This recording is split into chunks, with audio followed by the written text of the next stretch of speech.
Okay, good morning, everybody. It's Peter here from AJS, and once again, it is my delight to take you to a jeweller's workshop somewhere in Australia. And this week, we're going to the South Island, to Tasmania, and Hobart to be specific. And we have a great pleasure indeed in welcoming Kirra-Lea Caynes. Welcome, Kirra-Lea.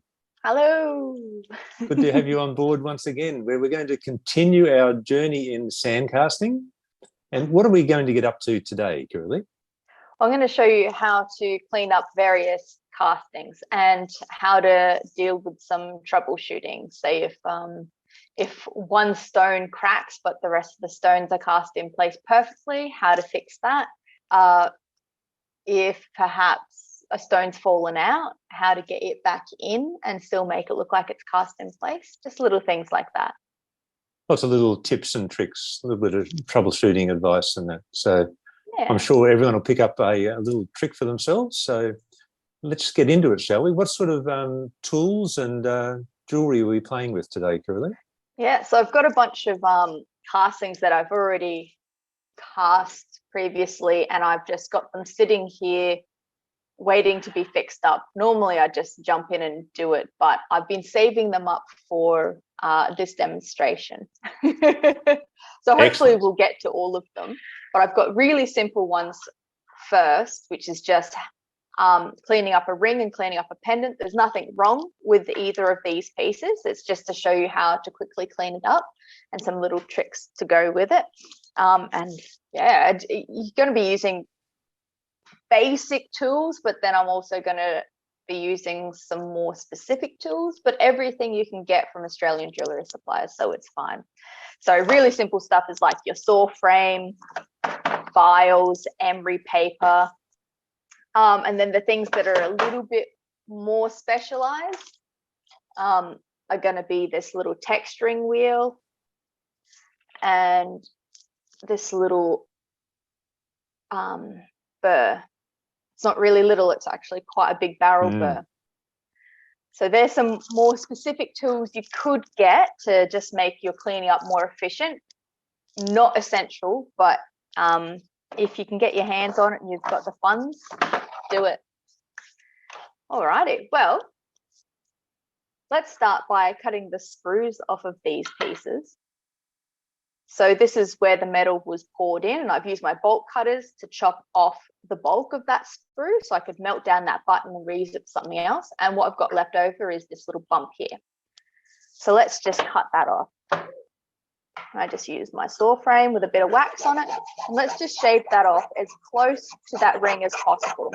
But you don't want to be too close because you don't want to cut into that shank of that ring. I like to use a nice coarse saw blade, 02, I think they're called. Alrighty, so I've just sawed through that, and now I'm going to use a nice coarse file. I like the half round with the flat, and I like it quite toothy. I think this is the 00, is that right? I just pick them up by feel. I'm not exactly sure. I just know it's a nice toothy file. And so with the flat side, I'm going to go around the outside of this piece, and I'm going to file down that sprue until it's nice and flush. And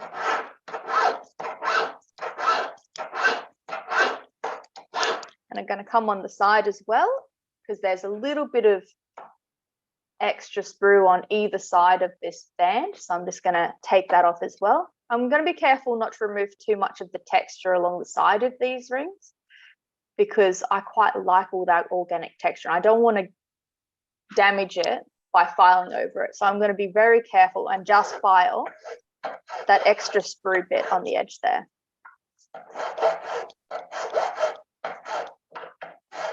So, Kirra-Lea, I'll just take this opportunity of inviting people, if they'd like to introduce themselves and let us know where they're watching this morning from around Australia or indeed somewhere around the world.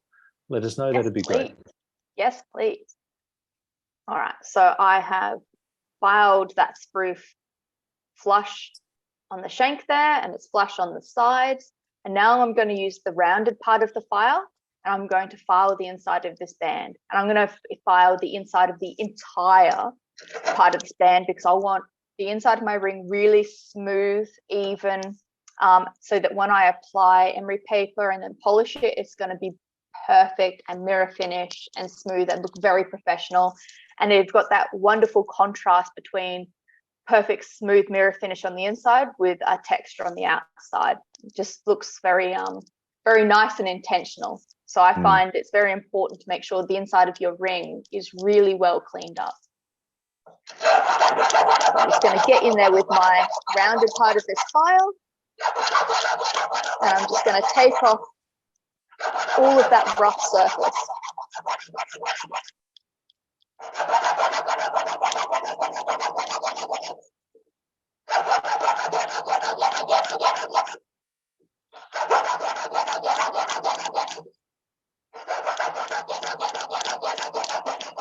And if I wanted to comfort fit this is the stage I would do it.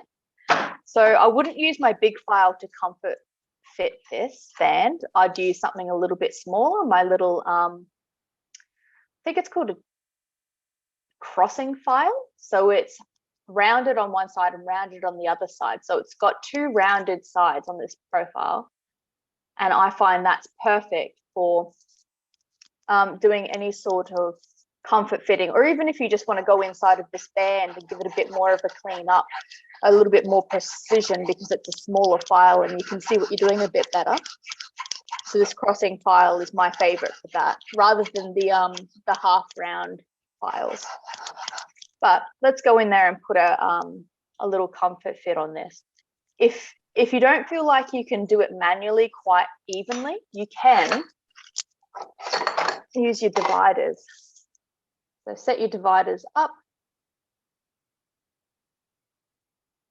and you can just scribe a little line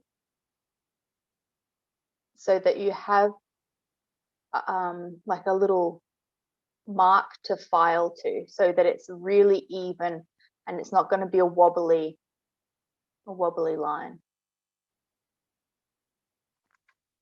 All right. And now that's a good tip. I don't know if you can see, but it's like this little shiny line that I'm going to be following. So that's it there. I've described that little shiny line on there. And that's what I'm going to be filing to on an angle. So I'm putting a little, a bevel on the inside of this band. So it's almost like putting a profile on the inside of the ring. So if you imagine the outside of the ring, if you want a half round profile, you're doing the exact same thing, but on the inside of the ring. But instead of half round, maybe we're saying we're doing like a quarter round profile on the inside of the ring. So I just come in and I bevel off that edge right to the line that I've scribed. So at the moment, it's just going to be a flat section. And then I'm going to come back in and smooth that off and round that profile.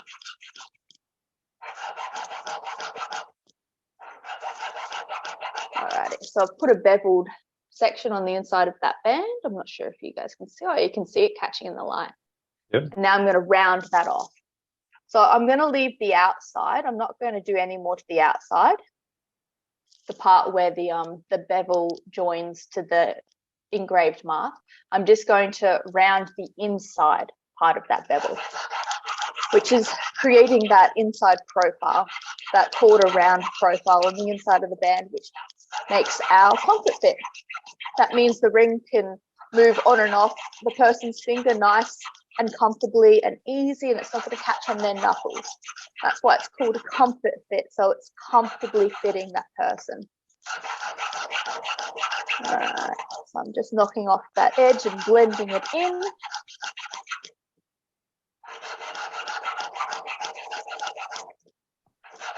All right, wonderful.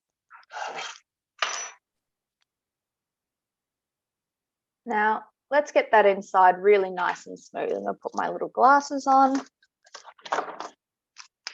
and let's get some emery paper. So I'm just going to emery the inside of this. So I'm using a little split mandrel that I've put some emery paper on there myself. And let's just go around the inside of that. I like to think of it like a potato peeler. I'm peeling a potato. That's how I hold well, that's how I like to emery the inside of my rings, as if I'm peeling a potato. So I'm just rocking, I'm going on the inside of that band, but I'm also following that comfort fit I've put in there. So I'm making sure it's nice and rounded, that profile still. I wouldn't want to come in and just be too flat, because I might miss all of that comfort fit that I've just done. So you've got to rock your emery paper around. So I'm going in one way and I'm just sort of rolling it over that surface as I'm moving it around. So I'm including that comfort fit. Cool. That's fairly smooth on the inside. There are a few little tips that are a bit deeper than anywhere else. And look, I could spend the time to chase it out, but I'd try and chase it out evenly, which means that I wouldn't just focus my emery on that one section that's affected. I'd want to remove the material evenly from the entire inside of the band, which can take a bit of time. So I'm not sure if you guys can see this, but right there inside of the band, you can't really see it, but there's a few little marks. And they're only in that one section there. The rest of the band, it's super smooth. So with that one section where there's a little bit of I wouldn't say it's porosity. I think it's from when I made the mold. A bit of sand got in there. So let me just grab my stamps, because we're actually going to stamp right there on that section. And that's going to disguise that there's any imperfections inside of that band. So put down my leather, and I'm going to stamp it right on top of those little imperfections, the ones that I don't want to spend all my time getting rid of. I can just cover them up. So that's my maker's mark, and now I'm going to put the carat stamp in there, and it's sterling silver, so I'm going to put 925 right over the top of those little marks. And do it deep enough so it completely hides them. Wonderful. Now you guys can. Gosh, this camera's not very good, is it? Sorry. It's just having. Oh, we're getting there now, Kirra-Lea. There we go. Yep. Beautiful. So that's hiding the those little marks, which is a good little tip.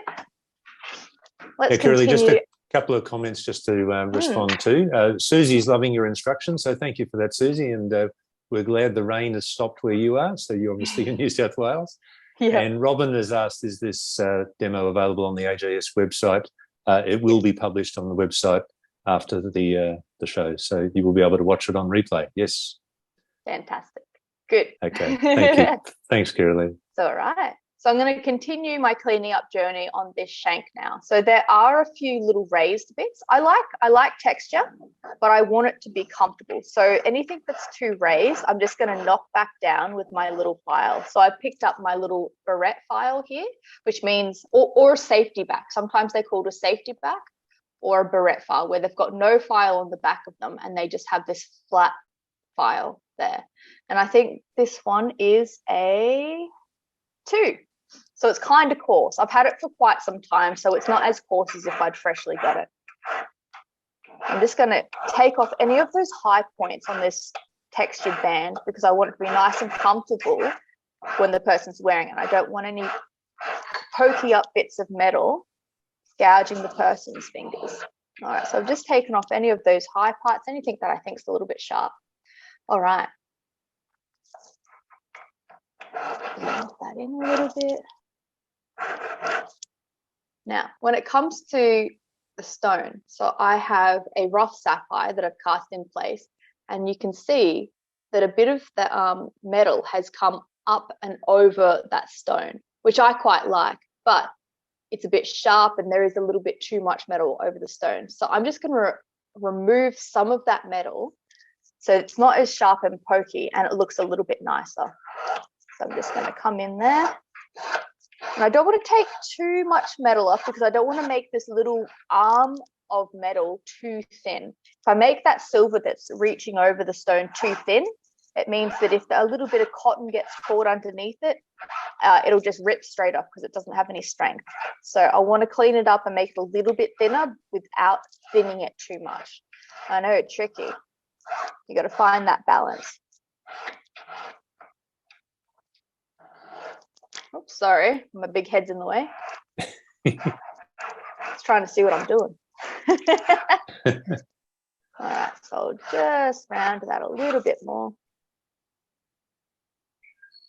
All right, so I didn't take too much off, but I did soften it so it's not going to catch, not going to be sharp, but also it looks a little bit nicer going over the stone, a little bit more organic. All right, anywhere that I've filed, I'm going to Emery now. I've got quite a coarse Emery. This is 360. So I'm just going over anywhere that I've filed, and I'm just taking off those file marks. I'm not too worried about that sand texture because I'm going to use a special texturing wheel to reapply it and blend in the emery sections.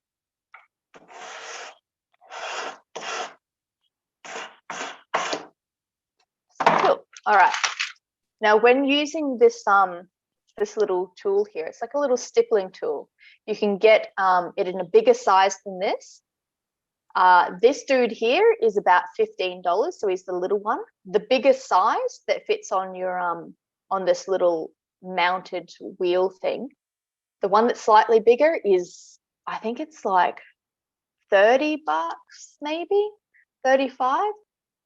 But they do pretty much exactly the same thing. So I just get the smaller one because they're cheaper and they do the same thing. But you can also buy a really big version that you can put on your polishing motor. So if you are doing heaps and heaps of these sorts of castings, you want to apply lots of texture, instead of just using this little mounted wheel, you can get the huge giant stippling wheel that you put on your motor and you can just mass produce. But anytime you're using them, you must wear safety glasses because these little pins can come flying off. They can break and come flying off, and they usually fly at your face. So please absolutely wear safety glasses. All right, let's add some texture to this band. All right, so let's apply some texture. So I've got my little stipple wheel, and you do want it running quite hard and fast so that you get that really good deep texture. All right, so I've just applied a little bit. So just to where that sprue was. So you can see that that whole emery section where that sprue was is completely textured now. And it's such a similar texture to the sand texture that it is naturally, but you know, that's left on here after casting, that it's a great way to blend in any work that you've done and disguise that you've done work without losing too much of your that sand casting look, because I find that sand casting texture is just delicious. But you know, you do have to remove the sprue, and that does leave just a plain smooth section of metal, which I think is quite a mar on the beautiful sand casting surface. So having this little tool to add the texture back in is amazing. You do have to be careful not to let it run over the stones too much because it can damage your stones. So you can go over it really gently, you can get away with it a little bit, but I wouldn't just run your tool over it. Wonderful. All right, so I've got that beautiful texture reapplied to the outside of that ring. I've got a nice smooth inside of my ring. Everything's smooth and wearable and comfortable. Let's polish the inside of this band. So I'm just going to, with my little cotton mop and some, I'm not sure what color this is, Blue Hubble, I think it is. It used to be anyway. And I'm just going to put my little mop on the inside of that band, and it shouldn't need much, and it will come up really super shiny. Can you see that? Wow. Just like that. Now, if I wanted, I could leave the band like that. I'll put in the ultrasonic, get that polishing compound off it, and then that's good to go. Or you can blacken it with liver of sulfur or Milox and rub it back so that that texture is really accentuated, because it'll be black in the recesses, it'll be polished on the high points. But one of my favorite things to do actually is, and I'll move this little camera, sorry, over here. I've got my little, oh, can you see him? There we go. So this is my favorite little tool. He's my tumbler. So I pop him in there. He's got the really fine needle pins. So stainless steel needle pin polisher, and it's magnetic, and I've just got a bit of water in there with a bit of dishwashing liquid. Try not to use any of the organic and good for nature dishwashing liquids. Unfortunately, it will turn your it'll turn your pieces black. I know it sucks because we're trying to save the world, but just palm olive, or just one of those generic brands, just a little bit of that dishwashing liquid will clean up your pieces awesome. And we'll just turn that on. You leave that in like not even 10 minutes, and the whole piece will be polished without removing any of that texture. Yeah, so just on that texture, Kirra-Lea, Susie just asked, the little tool you're using to add back your texture. She said she assumes that just touches the surface because she ruined her tool by probably being a bit too vicious with it. So is that correct? Yes, you don't have to apply too much pressure, otherwise you can break the little pieces, the little steel arm. So two things happen. These little steel things can break off, or they're attached by actually just little bits of plastic, little plastic pins they're attached to, and they can break, and then the whole row of these little steel bits will fly off. So I would consider these a consumable. These are not built to last, unfortunately. They will break. The gentler you are with them, the less likely they are to break. So yes, only allowing it to touch the surface without applying too much pressure will lengthen the life of them, but they will break, and you will have to buy more, which is why the $15 little ones are a good option because you will go through them. No worries. Thank you very much, Kirra-Lea, and thanks for the question, Susie. That's all right. Well, while that one's in the tumbler, let's clean up a pendant. Okay. So I've got this little guy here, and I've sprued it from the back there. So what I like to do with my pendant is instead of removing that sprue completely flush, I like to leave it a little bit raised.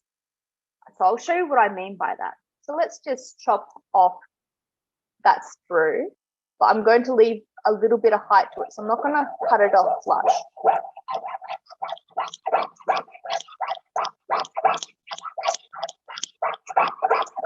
It will take a little bit to get through it, but you'll get there.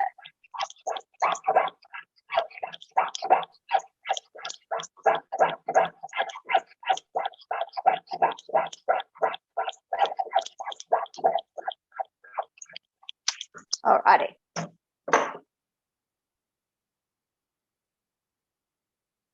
So because when I create my sprues, I use a straw to do it, I have very round sprues, which means that I have this awesome little plate here that we can use to our advantage. So instead of filing it off completely flush and potentially, damaging all this beautiful sandcast texture, I've left it a little bit high. I'm going to come in with my barrette file, and I'm just going to give it a little, actually, I'm going to come in with my big file because the barrette will take too long. So I'm being careful not to touch anything else on the back. I'm just filing that sprue, and all I want to do is get that nice and flush. You don't have to use your file. There are so many different ways of achieving the exact same goal. So you can use a little Morse disc if you want, nice coarse one. And you can come in and just, I guess it's Emery. It's a type of emery, I guess. I'm not sure what it's made of. But you can just knock that down until it's flush. When you buy the Morsbis, you'll get them in like a little box and you'll get like 100 of them. But they'll just be separate. You will have to buy this little dude separately. So this little dude, I don't even know what he's called, but he's got a little split in him, which means that when you push that little split together, that little square on top closes and it fits inside of the little square there. And then when you remove your fingers, it springs apart. It springs apart and fits this little disc on there nice and tight and it doesn't go anywhere. So when you buy the Morsbis, you will also have to buy this little attachment dude, which I don't know the name of. Just ask for an attachment dude and they'll work it out for you. Yeah, they'll figure it out. Alrighty. So using the Morsbis, it's great because it's like emerying it, but it removes material very quickly. So it's like a little grinding disc. So I've got a nice, smooth little flat plate that I'm going to stamp.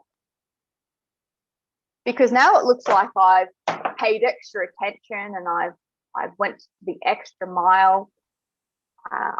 People think I've cut out a little circle and I've stamped it. Then I've soldered it on the back of this pendant to be extra professional. Well, we all know the truth. That's not the case at all. I've just been terribly efficient.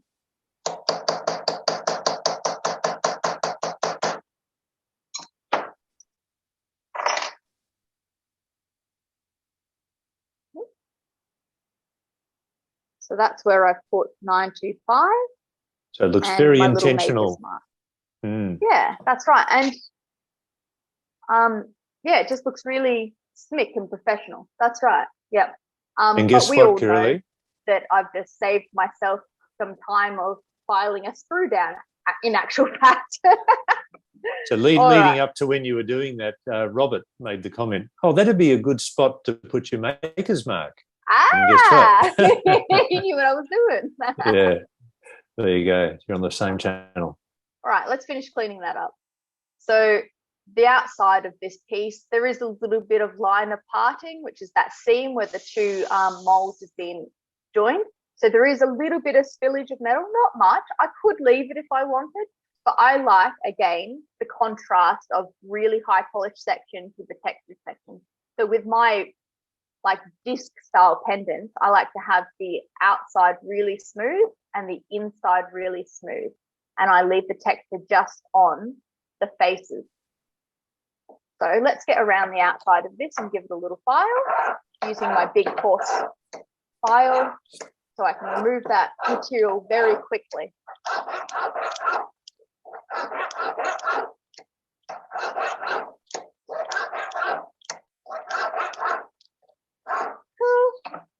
And let's go over that with some emery paper. Got my 360 emery paper, and I'm just going to go around in the opposite direction to how I filed it. So if I filed it this way, I'm going to cross emery it. I'm going to go across it in the opposite direction so I can remove those file marks.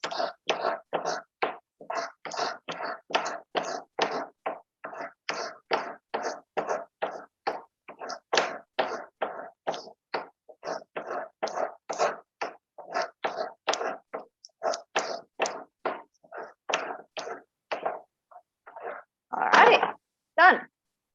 So the inside of this, I'd like to get that nice and clean as well.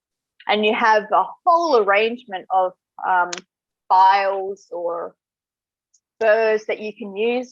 So you can get a rounded file, or you could get your crossing file. You could use a fissue burr, a round burr. You can just get in there with emery paper, anything. I'm going to use this barrel burr. And I'm just going to go in there and remove that material.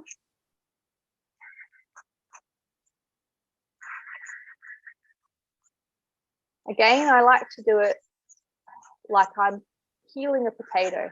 My two thumbs are together.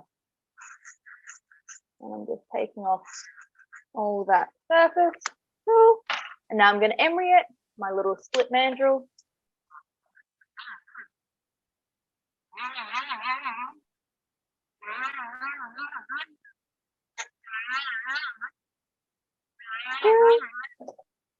if I wanted, I could come in and emery just the surface of these little stamp sections so that they can be polished. I think I'll leave them for this time. Look, what I'll do is I'll do it to one side. I'll leave one side textured and I'll polish the other side so you guys can see the difference. It won't take much, so just jump on there with your emery paper and just remove that sand texture from the surface of that stamp, that little raised area.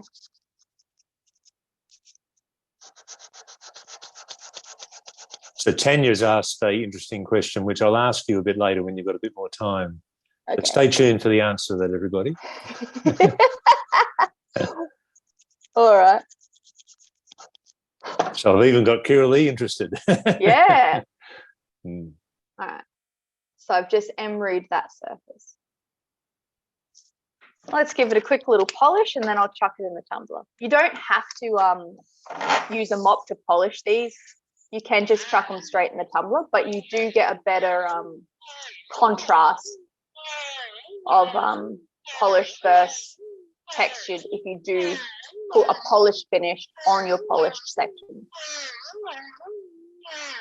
So when they come out of the tumbler, it does, the little pin polisher does put a slight texture on it, but it's very easy to remove. And I don't think I can fit inside with this one, so let's use a smaller one. Will that fit? That looks like it'll fit. Doesn't quite fit, does he? There we go. That'll do it.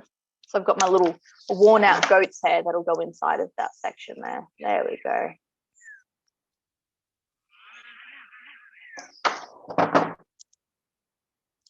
And I'll quickly go over that little plate on the back there. Give it a little bit of a polish. And I'll go over the top of this little stamped area. I'll just polish the top of that too. And I could ultrasonic this and then chuck it in the tumbler, but I know the tumbler is going to remove all that polish anyway. Just means I'll have to clean my tumbler after all this because it'll be full of polishing compound. But just for yeah, keeping it nice and fast for you guys today, I didn't want to set up an ultrasonic on my bench, so I'll just chuck it in the tumbler. I can pull out that other ring. Sorry, I've disappeared.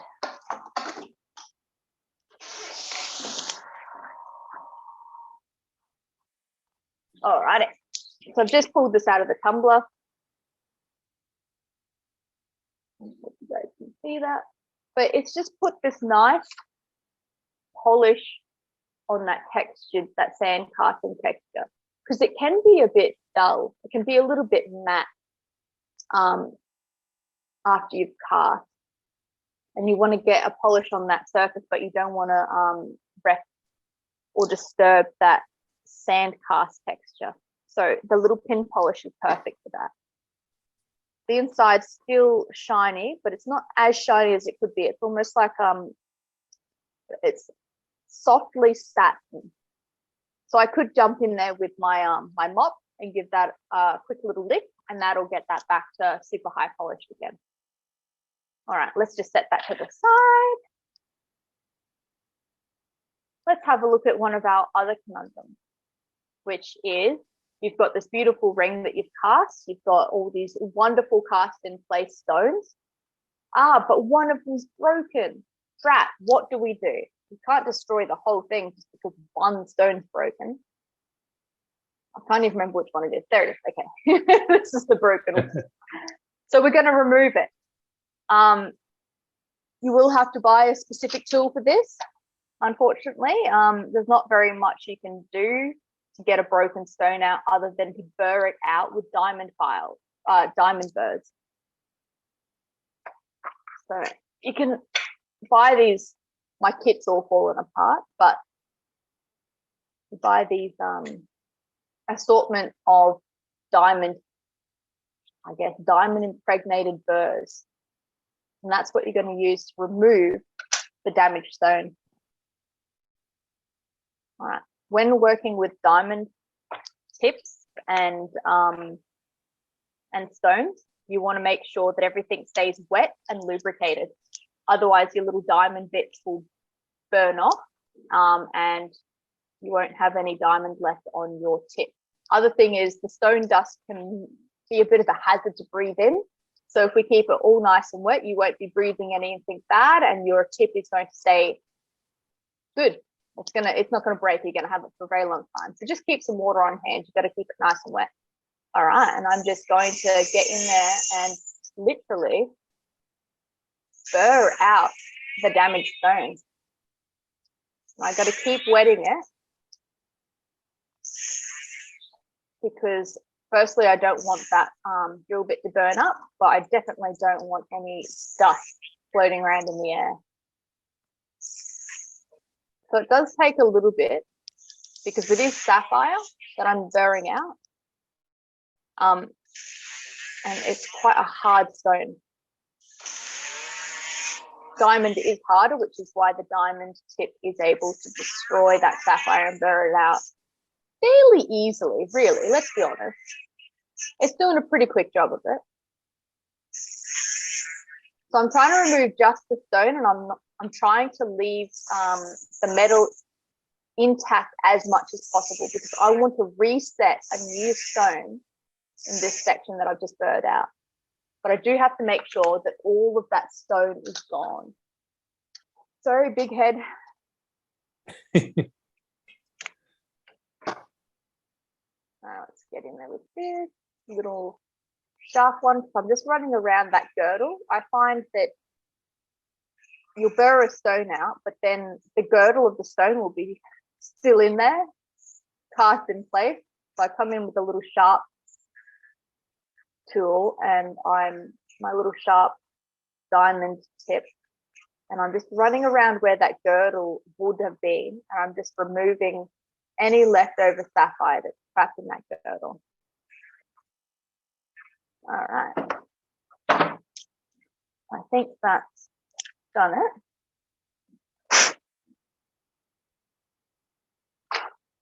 I like to use a toothbrush, get in there and just flick out anything that shouldn't be in there. Kirra-Lea, you were reminding me that I've got a dentist appointment next week, and then you bring out the toothbrush. So that's right. Just a friendly reminder. Alrighty, I think that's all out of there.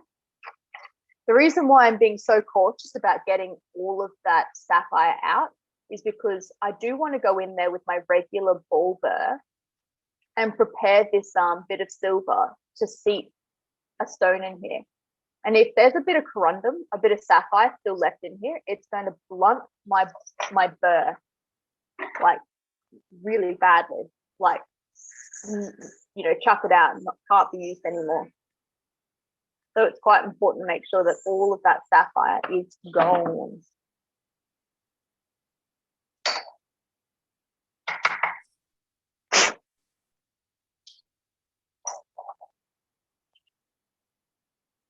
Yep, I think that's it. I think it's all out. Wonderful. Alrighty.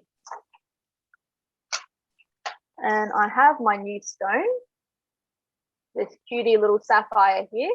So I've gone for a stone that's slightly bigger than the stone that was in there before. That's because as I've burred it out, I need to be able to burr it out slightly a little bit more again to fit this stone into it. So it's always good to set a slightly bigger stone than the stone that was originally in. All right, so it is 2.9. Let's grab out my little bit. And I'm after a 2.9 round burr and hopefully heart burr, which you can get all of these from AJS. There we go. All right. So here's my heart burr, 2.9.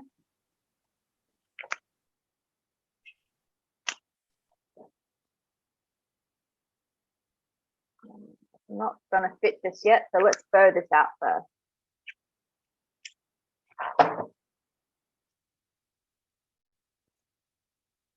Alrighty. Let's check my, putting me so everybody can see what I'm doing. I'm not doing it off camera. Oh, what are the odds of that? The first one I pick up 2.9. Gee, well done. It's the voice of experience. Yes. Alrighty, let's give this a little bit of a burr out. Shouldn't need much. And now we should be able to get our heartburn in. Cool.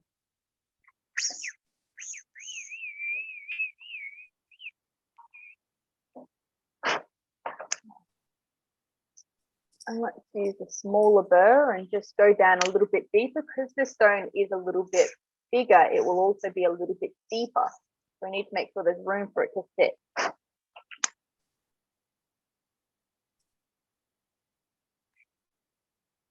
I might do this one more time. Heart burr one more time. Cutting that little seat into it so that that round sapphire should just click into place wonderfully. I normally have a bit of wax for this, but the way I've set my bench up, I don't have easy access to my wax, so I'm just going to use these scissors.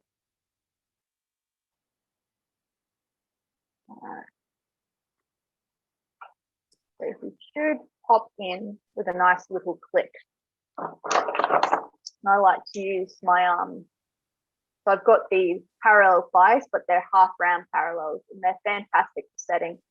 So I'm just going to get on top of that stone and give him a little push, and it's going to seat him in there wonderfully, nice and evenly. Oh, he clicked in like a dream. I wish you could hear it.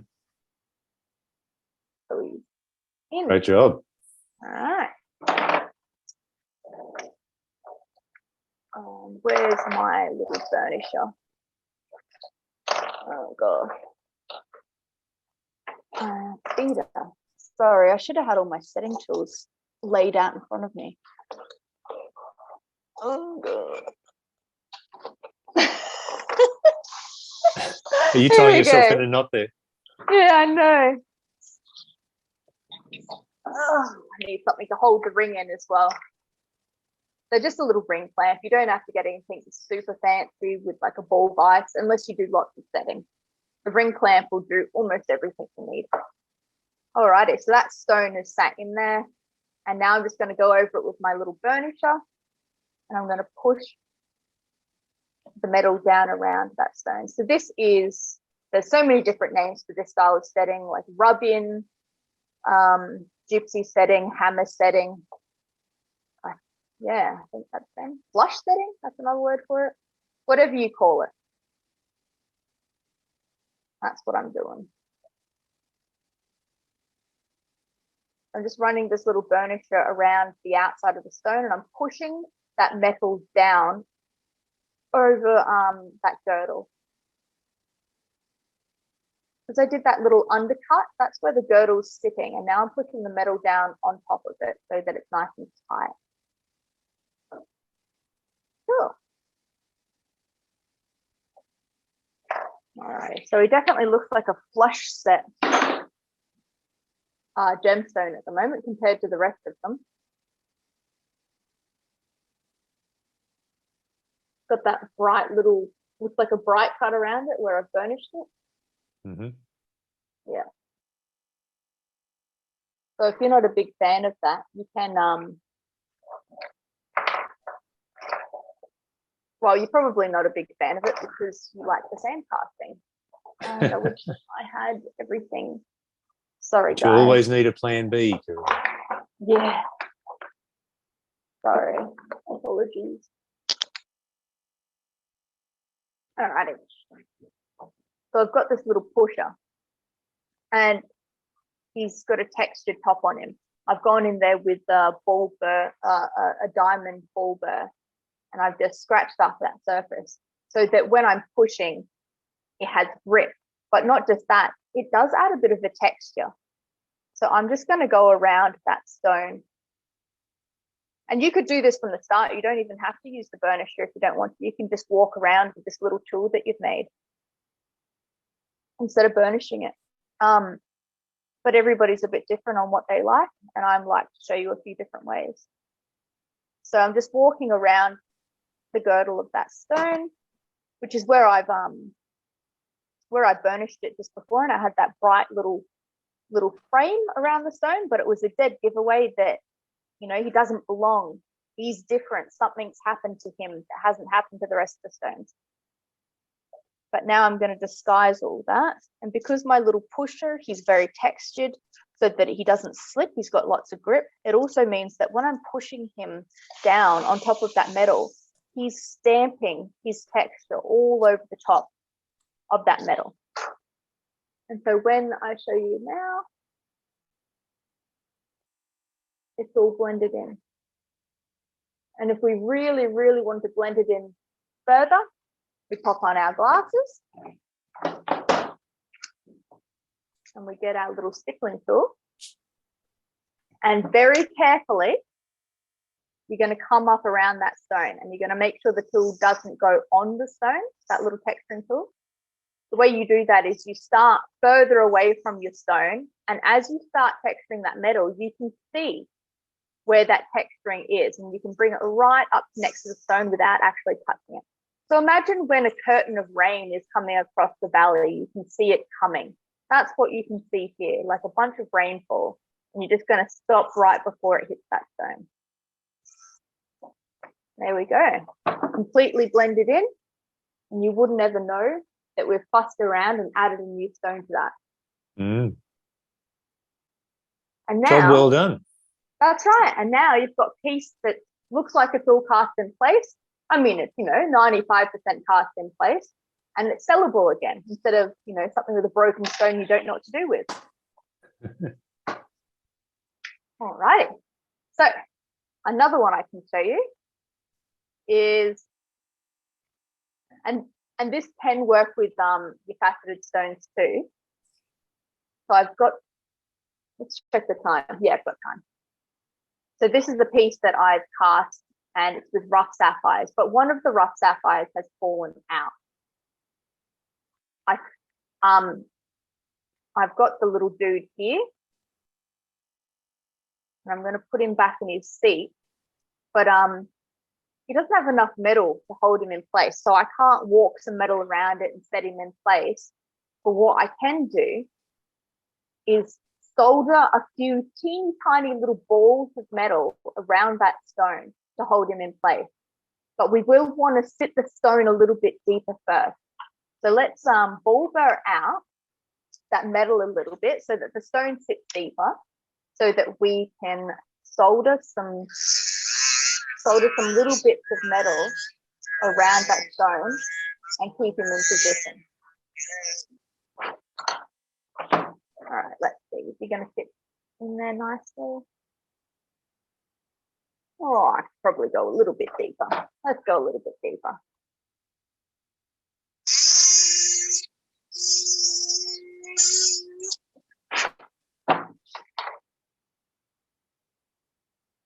Whoop.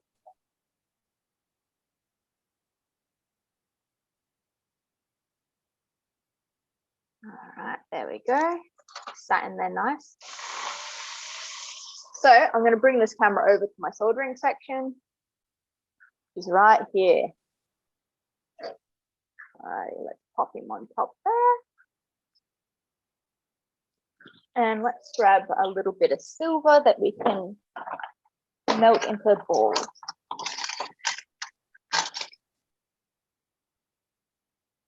All right, there's a little blob of silver.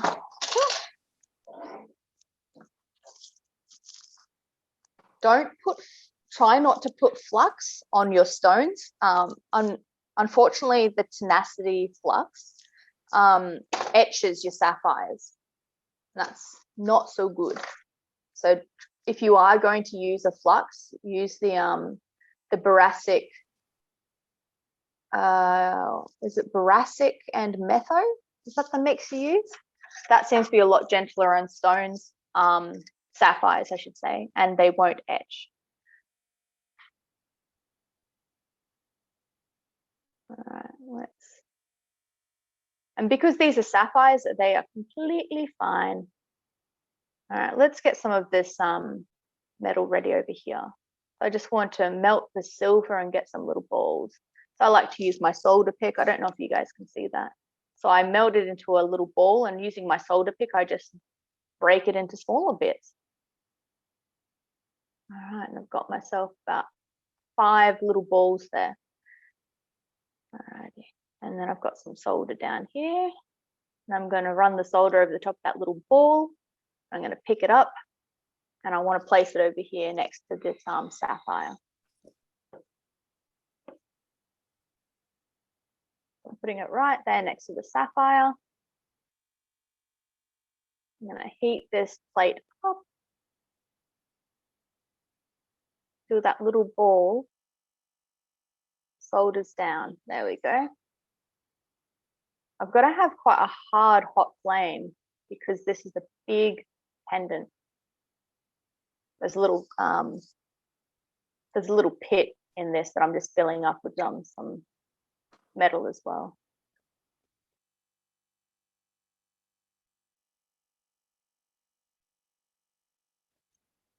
Let's grab some more of these little balls and let's just solder them around this stone.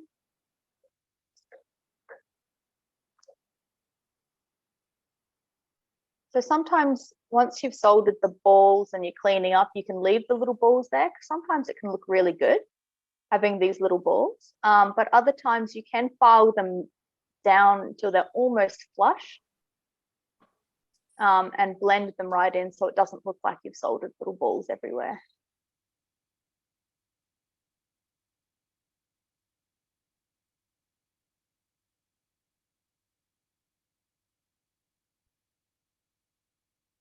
That pendant's nice and hot now, so we can turn that heat down a little bit.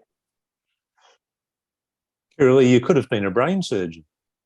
You're dealing with very precise, intricate stuff there. Yes.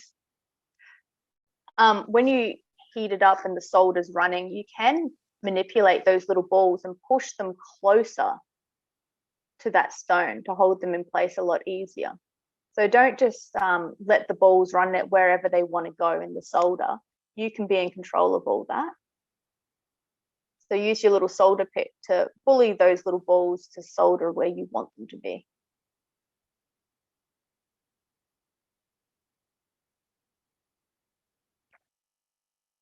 Let's do a few more for good measure, just in case.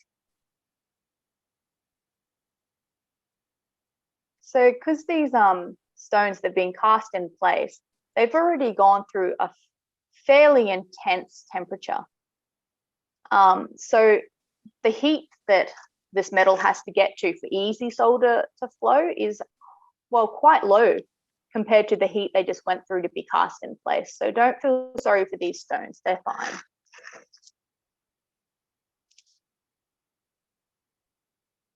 I'm going to pick up a little bit more silver.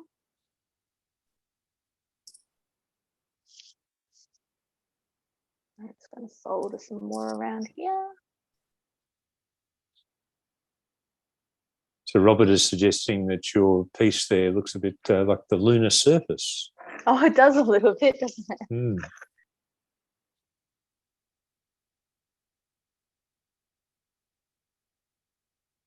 All right, I think that's going to be fine. So we've got to let it cool down naturally. We can't quench it because they're stones. They do not appreciate going from very hot to very cold. So we're just going to let it cool down naturally by itself. Maybe we don't leave it on the brick because the brick will insulate it. So you can move it to,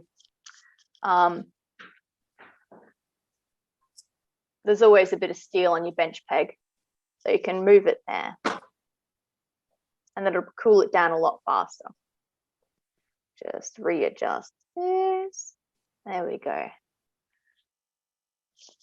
So the idea is that once that cools down, I'm able to put that in the pickle. It'll get nice and clean again. And then I can come in and I can either leave the balls there as they are because they look kind of cute and they, you know, match these little bally bits I've got everywhere. Or I can get in there with my little pusher my little pusher, and I can smush those balls down and make sure that they're really, really tied up against that stone, and that stone's not going anywhere. And in doing that, we're blending that metal in a little bit, and then when you come in for polishing, it sort of blends it back into that surface. It doesn't look so much like you've added something to it. Or you can just go in there with maybe a little Morse disc or a file or a bulber, and you can really remove all of these high parts around the stone and just keep the metal that's pressed right up against the stone. So the deeper you burr your stone in, the more flush it's going to be, and the more cast in place it's going to look. Anyway, I'll leave that there. And I think that's pretty much all we've got time for, but you did have a question. Oh, I knew you were itching to answer it. I am. Okay, and the question was, I'm sure everyone will be interested to know, what got you into jewellery making? Was there one particular event or happening in your life? What got me into it? Well, before I became a jeweler, I was a printmaker, and I loved making plates. Plates are what the print is made from. So you make one plate, you put all your time and energy and emotion into the plate, you get it perfect, and then you can reproduce that as many times as you want, hundreds, thousands of times. And I really loved that efficiency of the process. And I thought, that's it, I'm going to be a printmaker. Turns out nobody wants to buy prints. Very, very hard to sell prints. And so one of the other classes that was happening at the art school was silversmithing. And I thought, oh, look, I'll give it a go. We'll just give it a go. Didn't think I was going to be any good at it. And the things that I was making were very basic. Probably, actually, I know they're very terrible because my mum shows me some of the pieces. But everybody wanted to buy those pieces that I was making. And I mean, yeah. And did I sell out a little bit and followed the money? Maybe. But that's fair enough. I do find that the sand casting, it feels very similar to printmaking. So I very much enjoy the efficiency of it. I mean, it's not as efficient. I don't put all my work into one masterpiece and then I can replicate it hundreds of times without having to do anything. It's not quite that efficient, but it's very similar, where I can get twigs and things and stamp them into the clay, and then I cast that impression, which is very cool. So mostly I got into jewelry because people were buying my art when it was made of silver, which I really loved as a starving artist. But it turned out that I really loved making jewelry anyway. So yeah, I got an apprenticeship in Brisbane with Stephen Dibb Jewelry, and yeah, went from there. Oh, great. Yeah. No, it's interesting how life changes, hey, which direction you can go in. So you had the creative talent and you've just directed that now into jewelry making. Yes. I mean, I don't just make jewelry now. I think most artists, they dabble in a bit of everything. Yeah. So yes, I do a lot of jewelry making, but I like to do visual arts as well, with watercoloring or drawing with graphite, or I've been doing some leather working, doing a bit of woodworking. I'm do ceramics as well. It's just not one thing. Just pulled that pendant out. I don't know if you can really see, but it's shiny. It's a little bit hard with all these cameras and lights. That doesn't quite pick up all the detail, does it? Yeah, beautiful.